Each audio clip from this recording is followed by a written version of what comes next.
The Venom Let There Be Carnage trailer just recently came out, and there is a lot to break down, so without further ado, let's jump right in.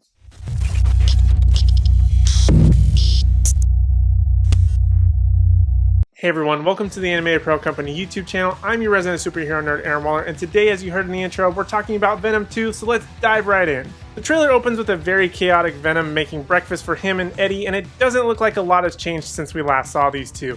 Their dynamic is very strange at this point, and Venom feels less threatening because he's kind of just domesticated, making breakfast and not so much Eddie battling this inner demon alien that he has living inside of him. Then they go to the shot from the first movie and Mrs. Chen behind the counter seemingly knows about Venom. There's another joke at the end of the trailer with Mrs. Chen where Venom says to Eddie that he'll threaten to eat her, which takes her by surprise when she finds out this could have been a possibility the whole time. This joke kind of fell flat for me, and any humor at all in this trailer kind of just wasn't that great for me. But then again, the first trailer for the first Venom movie also wasn't that funny, where even Venom compared a dude to a turd rolling around in the wind.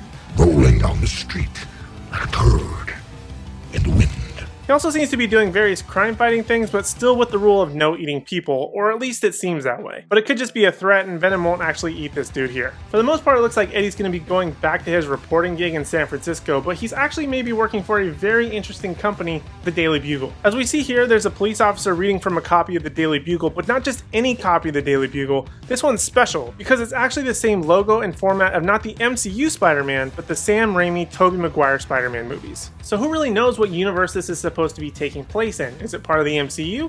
Is it part of the Sam Raimi, Tobey Maguire universe? Could this play into Spider-Man 3 or even eventually Spider-Man 4? Could it be an alternate universe? Is this Mephisto? Are we just grasping at straws? Any of these could be the actual answer, but who's to know? We'll have to wait for the movie to find out. We also get a look at the Ravencroft Institute, which is accurate to the comics as this is where several bad guys are held. We also see another prisoner, played by Naomi Harris, who's connected to our big bad Carnage as well. She goes by the name of Shriek, and Carnage helps her escape Ravencroft, and the two work together for a considerable amount of time in the comics. Shriek's abilities include telekinesis and producing a sonic beam of sound that she can use as both a weapon and to help her fly. But the real reason why you're watching this video and the trailer for Venom 2 is the main bad guy, played by Woody Harrelson, whose character's name is Cletus Cassidy, aka Carnage. Now, we did see this character in the first film in a mid-credits scene, as Eddie is looking for his next big story and he visits Cassidy in his cell, just as he does in the comics. For this movie, it looks like that interview went pretty well, or at least well enough to continue their relationship and conversations to be put in the paper. As I mentioned, Cletus Cassidy then gets put on death row and eventually becomes the villain Carnage. It appears that Cassidy will have the symbiote of Carnage in him to some degree. In the comics, this happened when Brock and Cassidy were cellmates for a brief stint. But considering things are going well with Brock and Venom, I expect that he won't be jumping ship, but rather scientists may have experimented on him while in prison.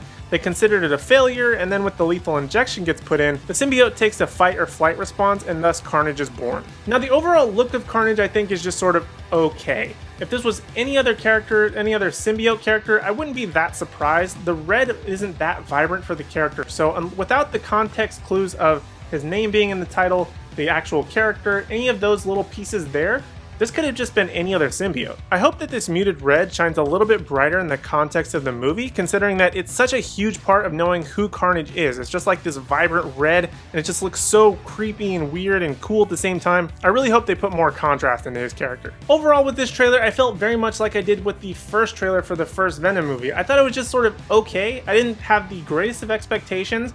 I did want it to be a little bit better, but for the most part, considering that the movie was just sort of pretty good and kind of surprising for the most part, I'm kind of hoping that this movie just follows in that same footsteps. It did fall flat a bit, but hopefully the movie can kind of pick that up and give us a little bit better story once we see the whole thing. So those are my thoughts on the Venom Let There Be Carnage trailer. If you have seen the trailer and liked it or didn't like it, let me know why down in the comment section down below. Also, while you're down there, don't forget to hit like, subscribe to join the AAC universe, and ring the bell notification so you don't miss on any future videos from me or the rest of the AAC team. And also don't forget to check out AnimatedApparelCompany.com for all your awesome nerdy superhero, gaming, and anime merch. And be sure to use the code Aaron20 to get 20% off of your order. Other than that, thank you guys so much for watching. I really do appreciate it, and I hope to see you in the next video.